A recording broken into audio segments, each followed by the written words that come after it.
In 2016, I was young and I was poor and I was newly out as a transgender person. Now, what that means is I was assigned female at birth and I no longer identify as female. And around this time, I went to see for the very first time the Rocky Horror Picture Show, which is both a cult classic and notorious in the trans community. If you've never seen it, it focuses around a transsexual alien named Dr. Frankenfurter, who refers to himself as a sweet transvestite. And the show is extraordinary. It's a very good time. It's a musical. You should be warned, it is a musical. But when I went to see this as a young trans person, I, for the very first time, came into contact with the sort of vastness of trans linguistics. You see, trans people online had mixed reviews about Rocky Horror, especially in 2016 and more modern times. The issue was around the word transvestite, mainly. That's not the only issue, but that was one of the main ones. And this made me sort of look into what that word means and why it wasn't something that trans people wanted to be associated with. So as I started to look into it, the first thing that I saw was Merriam-Webster's dictionary definition of it, which is a person who wears clothes designed for the opposite sex. Now I read that and I said, oh, that's not me. I identify as something other than what I was assigned at birth, but I don't only dress in clothes of the opposite sex. Like, that's not who I am. It's more identity-based than clothing-based. So when I started to look into that, I was curious as to why this film even existed in trans history and why it was talked about in this way. And then I looked at Laverne Cox, who in 2016 performed as Dr. Frankenfurter. Now, Laverne Cox, if you don't know, is a transgender activist and actress, one of the most well-known trans actresses, I think to date, probably. She is in Orange is the New Black. And what she said about the word transvestite is Sylvia Rivera, one of the pioneers of the LGBT civil rights movement, used the term transvestite. And we understand that Sylvia Rivera was a transgender woman, but when she started, she was a transvestite revolutionary. What Laverne and this interview that I read about her made me understand is that transvestite currently means something close to crossdresser, but the word has evolved, right? And that at some point, people we would call transgender now identified as transvestites. This made me a little confused about what to sort of call myself, what other people should call me, what other people wanted to be called. And I started to look more into different words that are used for people who don't necessarily conform to the gender they're assigned at birth. And this is when I really understood the word transsexual. Transsexual is also used in Rocky Horror Picture Show and is used in a lot of media between like the 90s and the early 2000s.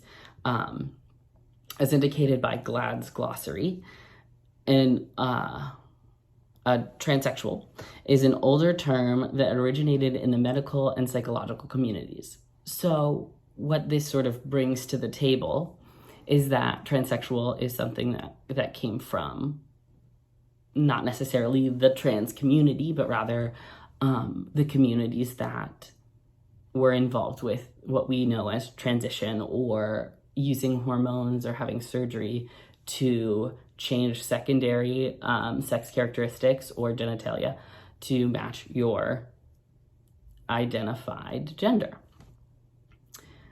So the issue that the trans community has had with this word transsexual, especially as a sort of catch-all for people who don't identify as the gender they were assigned at birth, is not all people have surgery, not all people go on hormones, not all people identify even as the sex opposite them. This is something called non-binary, or being outside of the binary, which the gender binary is man and woman. These sort of, I would say, like a social contract that we all have, right? That's associated with the male and female sex, and then has had added to it secondary sex characteristics like what your body hair looks like, and also sort of gender roles, which is a discussion in feminism that we're not talking about right now.